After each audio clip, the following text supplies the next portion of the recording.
9h50, Juliana Rosa ao vivo aqui no Jornal da Rádio Bandeirantes, Jornal Gente, para falar sobre mais uma alta de juros do Copom, e aí a gente volta a ter juros acima do patamar dos 10%, não é, Ju? Bom dia. Bom dia, Thaís. Bom dia, Sônia, Pedro. Bom dia para você, ouvinte. Pois é um efeito que pesa, né? Quando você pensa que o Brasil já tem Selic juros, que é a taxa básica de juros do país, que é referência para outras taxas bancárias acima de 10%, uma taxa alta. A gente agora tem Selic a 10,75%, que é a taxa mais alta desde maio de 2017 no Brasil. O Banco Central fez essa elevação de 9,25% para 10,75%, que já era uma expectativa unânime no mercado financeiro, entre o empresariado. Agora, daqui para frente, é a dúvida de como é que vão ser os próximos passos dessa trajetória de alta da Selic. O Banco Central já avisou, vai reduzir o ritmo de alta. Ou seja, vai continuar aumentando, só que menos. Então, ao invés de subir 1,5 ponto percentual, vai subir em torno de 1 ou menos. Então, o que se prevê nesse momento é que, em março, o Banco Central faria um último aumento da taxa básica de juros do país, que poderia subir dos atuais 10,75% para algo em torno de 11,75%. Tem gente falando que é 11,5%, tem gente falando que pode ser 12%, que pode ainda sobrar mais um pouquinho de alta para maio. É uma discussão forte que está acontecendo no mundo todo e aqui no Brasil principalmente, porque a economia está muito debilitada. Então, qual é o equilíbrio nesse momento entre um trabalho importante, claro, que o Banco Central precisa fazer para reduzir a inflação, que está batendo tanto aí no nosso bolso, principalmente nas famílias de baixa renda, e qual é o limite da dose desse remédio que pode piorar ainda mais a situação econômica, porque com juro alto assim, você tem o encarecimento de taxas para pagar dívidas, para poder fazer financiamento, para o empresariado poder investir, gerar empregos. E quanto mais aumenta a Selic, mais a gente tem uma perspectiva de piora do crescimento econômico. Então, é um debate forte, Thaís. O Banco Central da Inglaterra, por exemplo, subiu agora há pouco os juros. Mas quando a gente compara a taxa de juros do Brasil com o resto do mundo, a gente está com uma taxa de juros muito acima da média mundial, inclusive de outros países emergentes. Você pode dar alguns exemplos para a gente, Juliana? Eu me lembro que teve uma época em que era a manchete cravada pós-reunião do Copom, Brasil, líder de juros no mundo. Isso já faz alguns bons anos. Mas hoje a gente está ali perto de novo desse título, não?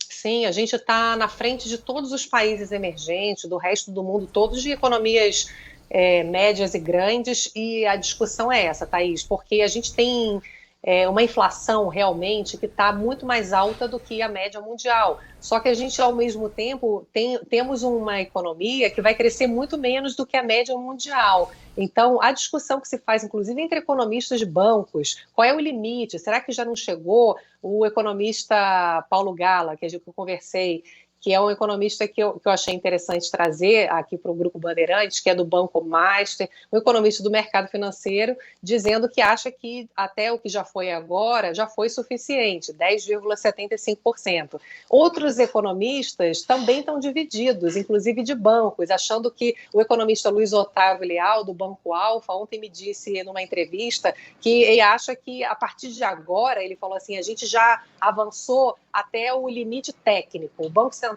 subiu aquilo que era necessário, fazendo uma avaliação técnica do que era necessário para puxar a inflação para baixo. Daqui para frente, Thaís, o Luiz Otávio fala assim, agora é arte. É a diferença entre técnica e arte. Qual que é agora essa sobrinha ou não que é necessário para poder controlar a inflação sem derrubar ainda mais a economia? É um debate importante de ser feito, né, Thaís? Porque o mundo todo está debatendo isso, só que o mundo todo não tem taxas de juros tão agressivas quanto temos aqui no Brasil. Ô Ju, e a queda do dólar essa semana já estava nesse pacote?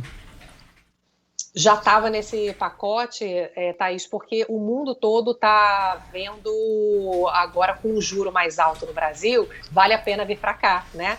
atrás de rentabilidades maiores. Então é bom para o setor financeiro, é ruim para o setor produtivo, mas é bom para o setor financeiro. Então esse dólar, para quem está aí de olho no dólar, está aproveitando, hein, Sônia? Porque caiu bastante a moeda americana aí nos últimos dias, né? Ontem, inclusive, Ju, todos os especialistas já estavam dando dicas de como aplicar melhor o dinheiro e a gente não pode deixar de ouvir Juliana Rosa, a maior especialista de todas. E aí, Ju? Pois é, muita gente está me perguntando isso. Renda fixa é o investimento que acaba sendo mais rentável no momento que você tem os juros mais altos, né?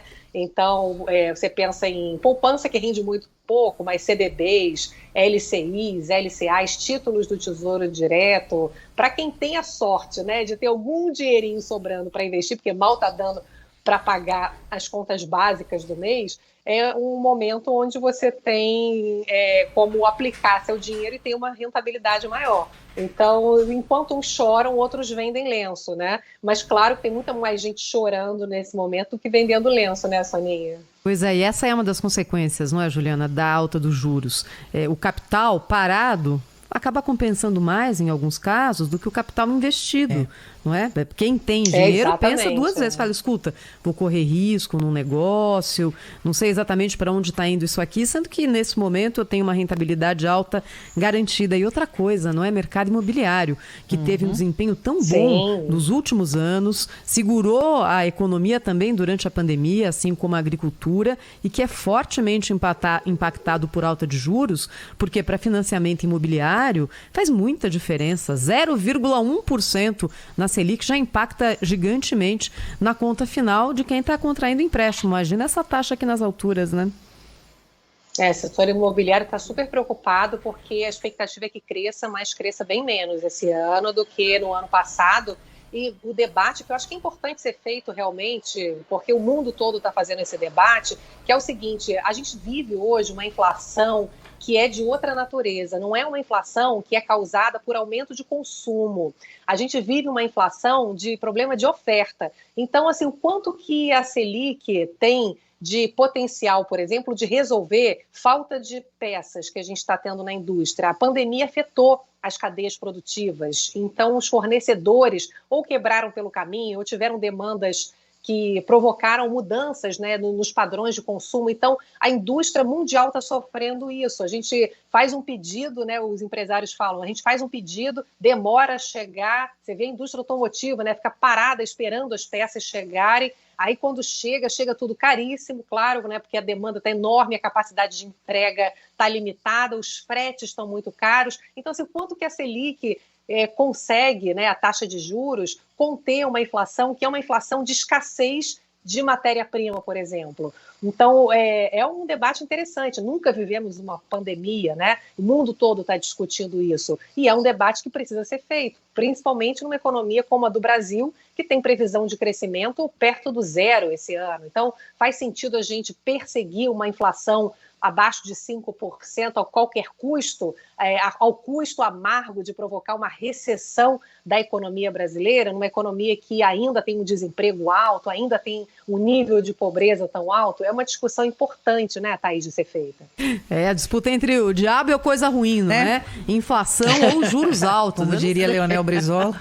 Por onde caminhamos? Juliana Rosa, obrigada, hein, Juliana? Até amanhã aqui no Jornal Gente. Obrigada. Tchau, Ju. E você sabe que essa questão da inflação provocada pela situação de momento, Sônia, estava até lendo uma matéria essa semana aqui no New York Times com a cadeia de suprimentos, né? E várias fontes entrevistadas e vários disseram o seguinte: em algum momento na pandemia se imaginou que o tempo seria a cura para esse problema da falta de containers, falta de chips, que, enfim, em algum momento as coisas voltariam ao normal. E que hoje já se percebe que o tempo não vai ser só ele suficiente para colocar tudo nos eixos, que vai ter que haver uma diferença no funcionamento de portos, de fabricação de containers, vai ter que ter muito investimento. Não é para ontem, não é para hoje.